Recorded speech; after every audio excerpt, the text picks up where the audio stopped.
বিজয়ের রঙে রঙিন হয়েছে রাজধানী ঢাকা। ১৬ই ডিসেম্বর বিজয় দিবস উপলক্ষে বিকেলে বাংলা মোটর থেকে ঢাকা বিশ্ববিদ্যালয় অভিমুখে ছুটে যায় এক বিশাল বিজয় র্যালি। র্যালির আয়োজন করে জাতীয় নাগরিক কমিটি। কিন্তু এই র্যালি শুধু বিজয়ের নয়, বরং এক নতুন স্বপ্নের হাতছানি দিচ্ছে। স্বপ্ন দেখাচ্ছে নতুন এক রাজনৈতিক শক্তির উত্থানের।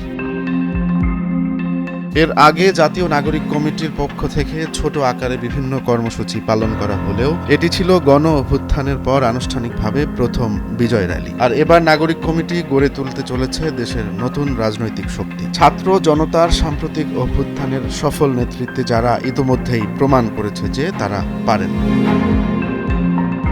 জাতীয় নাগরিক কমিটির মুখপাত্র সামান্তা শারমিন বলেন, সারা দেশে আমরা জোরালোভাবে সাংগঠনিক কাজ শুরু করেছি। ডিসেম্বরের মধ্যে জেলা পর্যায়ে নাগরিক কমিটি গঠনের কাজ শেষ হবে। এর পরের ধাপে আমরা ওয়ার্ড পর্যায়ে কমিটি গঠনের কাজ শুরু করতে পারব। আশা করছি ফেব্রুয়ারির মধ্যে একটি শক্তিশালী রাজনৈতিক দল গঠনের পর তা জনসম্মুখে আত্মপ্রকাশ করবে।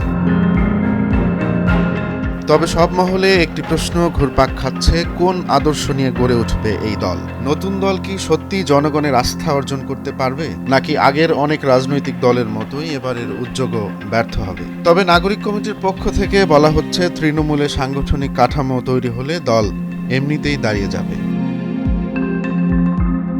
আগস্ট মাসে ছাত্র জনতার অভ্যুত্থানে নতুন করে যে জন্ম নিয়েছে বাংলাদেশ, যেখানে এক প্রজন্মের হতাশাকে দাহ করে সকল শোক রূপান্তরিত হয়েছে শক্তিতে। আর সেই আন্দোলন থেকেই জন্ম নিয়েছে সংস্কারের আগুন পাখি বিপ্লবী বৈষম্য বিরোধী ছাত্র আন্দোলন। পরবর্তীতে এ ছাত্র সংগঠনের হাত ধরেই জন্ম নেয় জাতীয় নাগরিক কমিটি। তারা জানিয়েছে, নতুন দলের কাঠামো হবে গণতান্ত্রিক এবং যৌথ নেতৃত্ব ভিত্তিক, যেখানে কর্তৃত্ববাদের কোনো স্থান থাকবে না।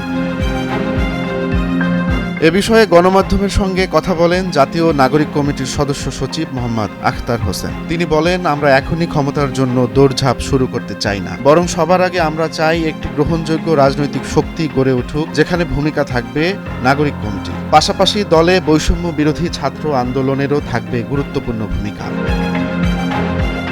কিন্তু নতুন দলের পক্ষে কতটা বাস্তবসম্মত হবে এই স্বপ্ন বাস্তবায়ন? আওয়ামী লীগ বিএনপির প্রভাবের মাঝে দাঁড়িয়ে নতুন শক্তি কতদূর এগিয়ে যেতে পারবে, সেটাই এখন বড় প্রশ্ন। বাংলাদেশের বাস্তবতায় গত 4 দশকে আওয়ামী লীগ বিএনপির মতো সারা দেশে বিস্তৃত বড় কোনো রাজনৈতিক দল তৈরি হয়নি। বিভিন্ন সময়ে বেশ কয়েকটি রাজনৈতিক দল গঠিত হলেও সেগুলো আওয়ামী লীগ বিএনপির মতো বড় দলে রূপান্তরিত হতে পারেনি। এদিকে নাগরিক কমিটির নারায়ণগঞ্জ প্রতিনিধি মোহাম্মদ শওকত আলী বলেন, সারা দেশে এখন পাড়া মহল্লা থেকে শুরু করে ওয়ার্ড পর্যায়ে কাজ করছে নাগরিক কমিটি। নারায়ণগঞ্জে আমরা সুনির্দিষ্ট পরিকল্পনা নিয়ে এগুচ্ছি, প্রতিটি পাড়া মহল্লায় পৌঁছে দলের খবর ছড়িয়ে দেব। তবে রাজনৈতিক বিশ্লেষকরা সতর্ক করেছেন, নতুন দলকে যদি সরকার সমর্থন করে তাহলে সেটা আদতে স্বাধীনতার পথকেই রুদ্ধ করবে। আর ভোটের রাজনীতিতে দাঁড়ানোর মতো প্রস্তুতি না থাকলে এই উদ্যোগ শেষ পর্যন্ত ব্যর্থ হতে পারে। রাজনৈতিক বিশ্লেষক ডক্টর আমিনুল হক বলেন, নতুন দলের পক্ষে বড় চ্যালেঞ্জ হবে জনমনে আস্থা অর্জন করা। এছাড়া দলটি যদি নিরপেক্ষতা বজায় রাখতে না পারে তাহলে তাদের টিকে থাকাও কঠিন হয়ে উঠবে।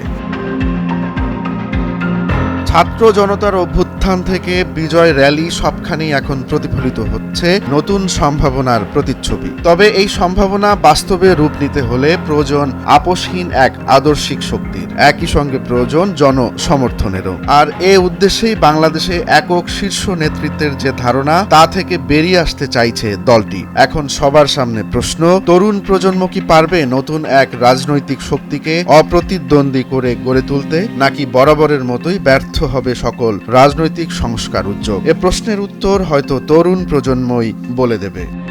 রোমান্স তালুকদার, নয়া দিগন্ত।